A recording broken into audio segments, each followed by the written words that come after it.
Hi, everyone.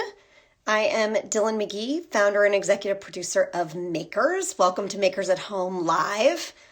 And today, as always, we have a really special treat that you all are going to love. Carmen Perez.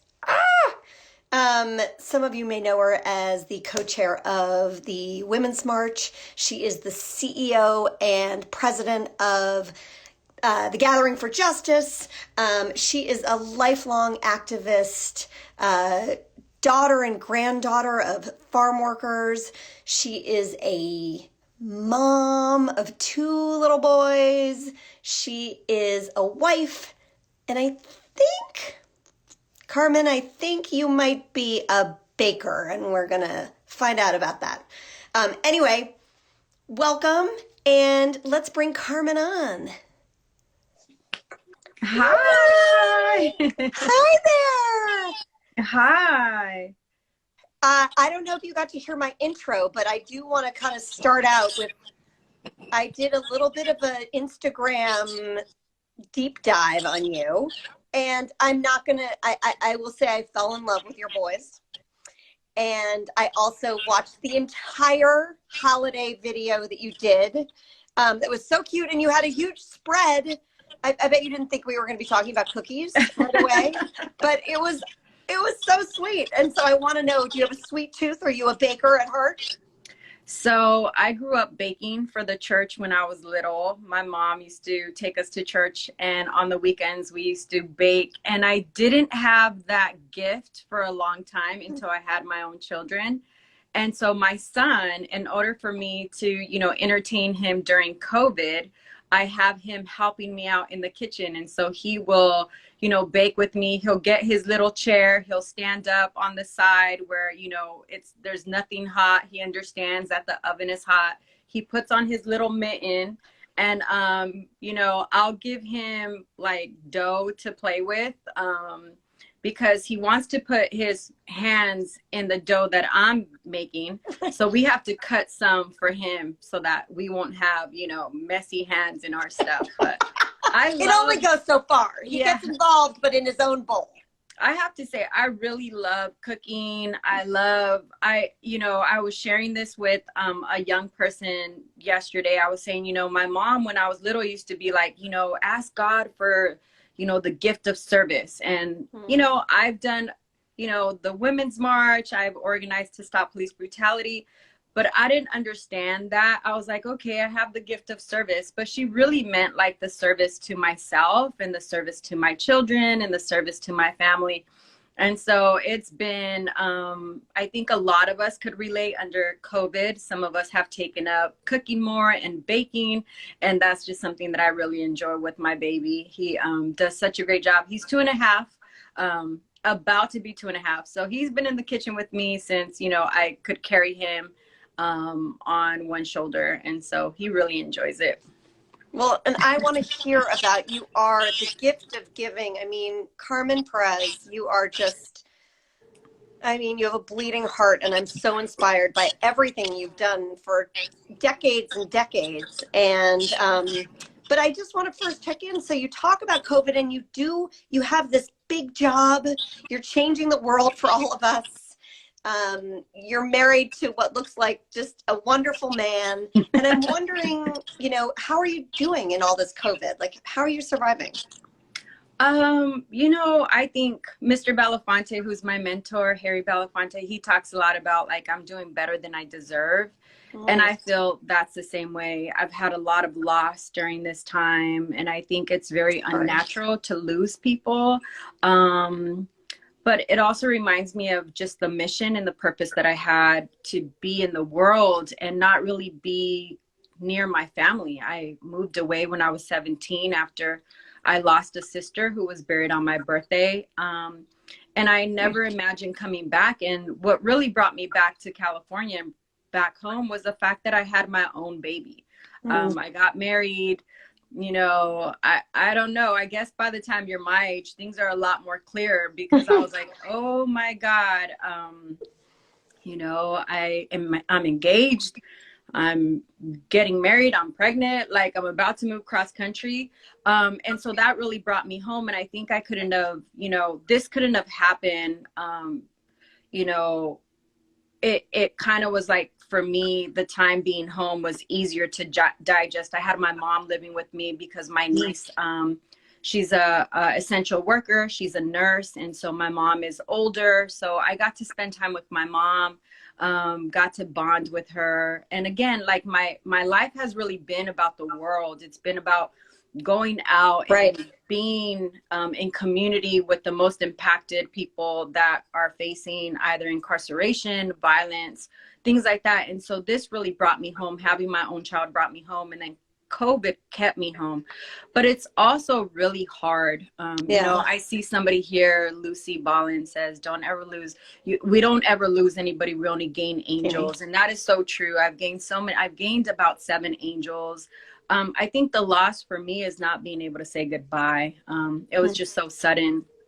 But, I'm doing I feel really blessed to have the life that I have, to be of service and to live in my purpose. I get to do that every day I wake up, being the CEO and president of the Gathering for Justice, being one of the co-founders of She Se Puede, also being a national co-chair of the Women's March on Washington. I get to meet so many people, like the people that are watching here who, are just, making things happen, little miracles here and there that don't really realize that they're doing that.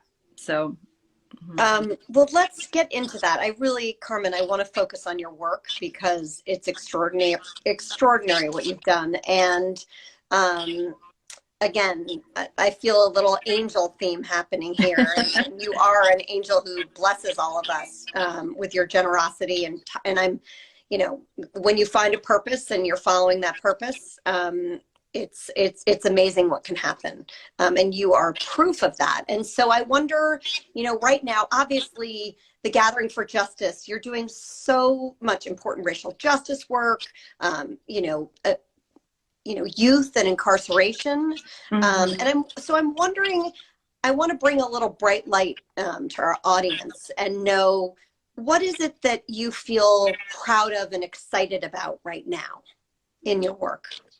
I am really proud of the legacy that I'm able to continue through the work of the Gathering, legacy that started a long time way before me with Mr. Belafonte, who's now 94 years old, who was connected to the civil rights movement, and Dr. King.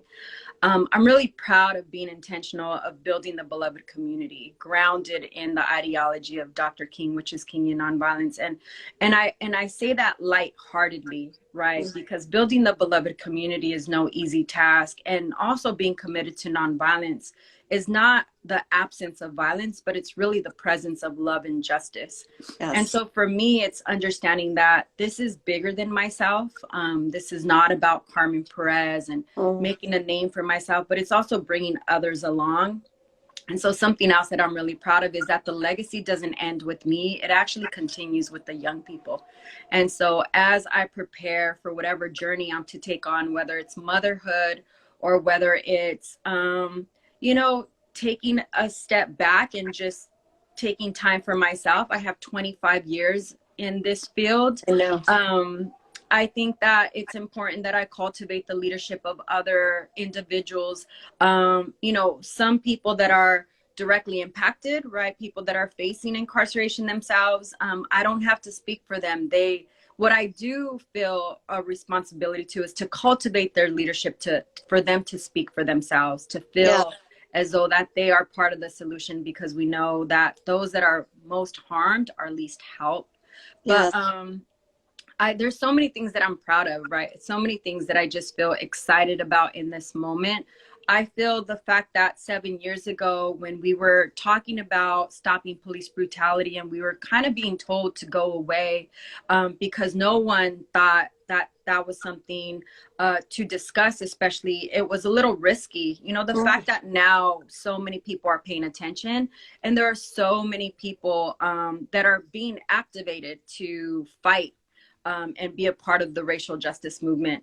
But I'm also part of what we accomplished with the Women's March. I'm going to share a little story with you, and I'm not sure if my femtor is watching, but I went to UC Santa Cruz. I'm a banana slug, and wow, a proud one, I can tell. And my professor, Aida Hurtado, was teaching a psychology course. I was studying psychology.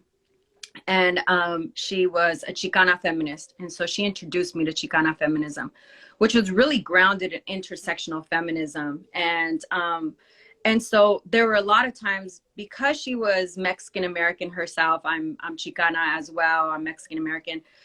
She was really hard on me. And so she thought I wouldn't pay attention, but it was because I was working 3 jobs to put myself through college that it was really hard to stay awake. But I listened. Although I would close my eyes, I would listen. And so really the Women's March for me, being able to be one of the co-chairs and grounding it in intersectional feminism, was a gift back to her, to let her know that I did pay attention, that I really valued her as somebody who you know, was representing me in the classroom, and who created that entry point for me to really find my identity. And so a lot of people don't know that. People are like, oh, all the wonderful work that you've done. Yeah. It was really kind of like, you know, and I brought her to the Women's March. Oh, you did? I oh did. My gosh. And to this day, I speak in her classrooms, and she's just a phenomenal woman. And like, I think what people don't realize is the fact that there's so many there's little things there's little seeds that you plant in people's minds and head, and you never know if you make a difference. And there's times when you never see that person ever again. But for me, it was important to show her that I really valued her, and I really saw her, and that I was inspired by her to be the best person that I could be. And so, yeah. Oh, I love a story like that. And it's the gift she gave you, you gave back.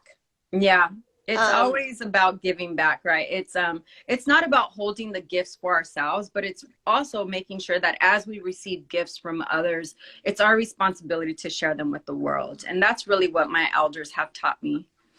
Well, God, Carmen, I have so many questions, and I hate 20 minutes is never enough. And I've seen college baller. Yes, I played basketball at Oxnard College. It's so cool for somebody to bring it up. I did. I played ball for 16 years. Have always lived in an environment of a team and teamwork, and so I love the fact that they're bringing it up. Well, and you know, you are our Makers audience is filled with strong women and female and male activists ready to do what, you know, you tell us. And so I wonder, you know, I'm so fascinated to learn actually about activism in your 25 years and how you've seen it evolve. And I guess my question is, when we look at the horrific crime that just took place in Atlanta, and we look at the rise of, you know, violence and racism against Asian Americans, you know, what, as a lifelong activist, what's your first response to do? For me, it's, I immediately reached out to my friends that were Asian American, and asked them, how could I show up and how could I support them?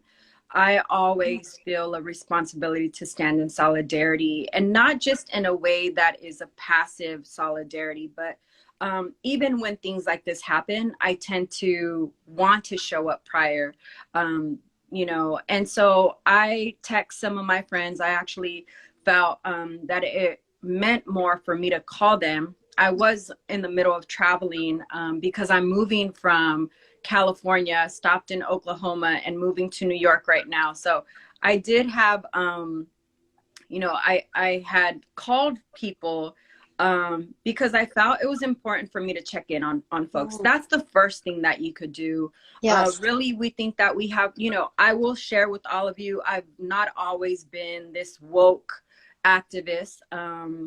I've had the privilege of being at the feet of some amazing leaders, but I've also had people meet me where I was at and champion me to their cause. And so it means the fact that, you know, I didn't have to learn all the language.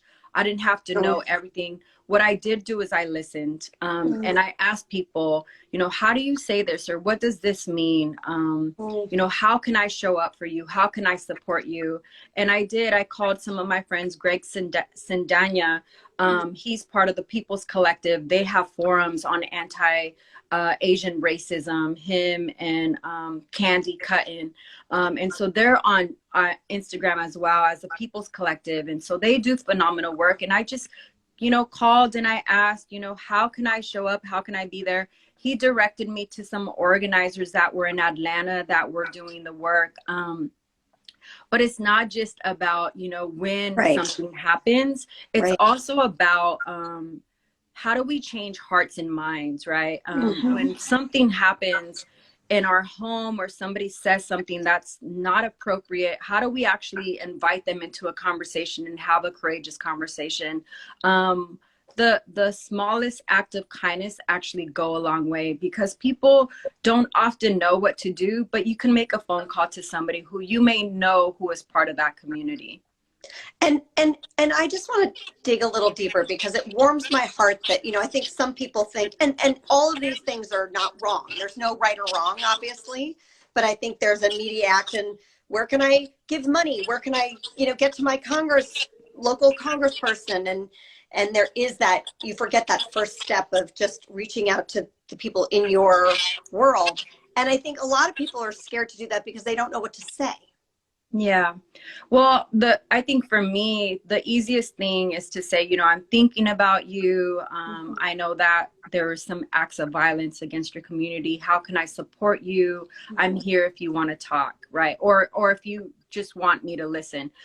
It doesn't mean that I have to know everything about the API community, but if I'm opening to learning and listening, then I think that goes a long way. And, you know, I see, you know, Sid on here, she's from the API community as well. And so big shout out to her. But, you know, again, it's showing up for one another.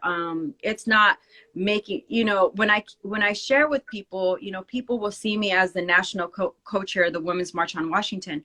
That took 20 years for me to get there.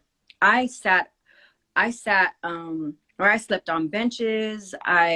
You know, stayed in community with people. I made a lot of mistakes. I was corrected many times. But if you lean into those mistakes and you're willing to learn and you're willing to do something that is not about you, then, you know, things just happen naturally. And you gain so much more relationships and friendships, and not just lifelong, or not just like transactional relationships, but transformative relationships where they become lifelong. You know, I have childhood friends from one of my friends, Vanessa. Her and I were babysat together. We out of the crib. And then my friend Trish, her and I have been friends since the 5th grade. And so again, it's important to just, you know, do what feels good in your heart. And if you fear, you know, not having the answers, that's okay. None of us have all the answers. And that's the beautiful thing about, you know, progress, is the fact that we invite the ability to learn. Carmen, you've warmed my heart and given us such a gift today. And if you can believe it, the time flies by so fast. I mean, I want to celebrate you and all you've done. And you're right. It's so much about the years that you've put in and the love that you've given. So I just, on behalf of Makers, let me just first say thank you for all the gifts that you give, and that, you know, just even that little immediate advice of just reaching out to your friends. Yeah. I do want to end with something a little fun, if you're up for it. Okay, of course. I'm always up for some fun. You know, I can tell. I need a little bit of joy in my life. Okay, let's have a little Friday fun, which is we play this thing called the Maker's Minute. And I will, full disclosure, the Gloria Steinem holds the record. So if you win, you have to break Gloria Steinem's record. So, okay, you know, that's your choice. That's okay. your choice. Okay. And it's how many, we have we have 17 questions. We've never gotten to 17, and they're rapid fire. And Gloria got to 16. So it's how many can we get to in a minute? Okay. Okay. I didn't know I was gonna have a quiz. Well, you know, it's all things about you. It's not a quiz. Every person on here needs to help me. So okay, everyone answers. Okay, in the chat, everybody, you're totally allowed to help her with answers. But this is not a quiz. We're not talking about history or anything. Okay. These are like about you. It's all about you. So you're the best expert in you. All right. All right. So, and Kelly Matusik, our producer, I'm going to have you tell us when a minute is up. I just put her on the spot. So, Kelly, text me when a minute is up. Are you ready, Carmen Perez? I am ready. Okay. We're all ready. Number one, best word to describe you. Intentional. A female who inspires you right now.